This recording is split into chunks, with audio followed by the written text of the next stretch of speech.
ভাবেন আপনি একটা ট্রেনে গেতেছেন, এই ট্রেনে আপনি এক রাস্তায় গেতে গেতে 8টা জোন টাইম জোন পার হয়ে গেতেছেন। ভাবেন তো কেমনে লাগবে।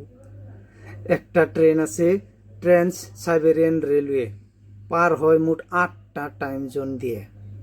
একটা এক অঞ্চলের মধ্যে দিয়ে পার হয়, এটা 8টা টাইম জোন। ভাবেন, এটা স্টার্ট হয় মস্কো থেকে, রাশিয়ান মস্কো থেকে, আরও শেষ হয় ভ্লাদিস্টক। ভাবেন, দূরত্ব প্রায় 9,000 কিলোমিটার, সময় লাগে 7 দিন। আন্নের এক টাইমে গেতে থাকবেন, এক টাইম সকাল হবো, এক টাইম বিকাল হবো, টাইম যেন 8 বার চেঞ্জ হয়ে যাব। Amazing fact. ভাবছেন কি এমনি যাত্রায় কেমনে যাবার চাইবেন? কেমন মজার যাত্রা ও ভাবতে পারছেন কি?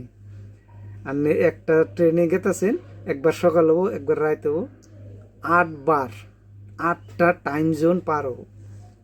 ভাবে, যদি যাই পারছেন কমেন্টে লিখবেন হ্যাঁ বলে।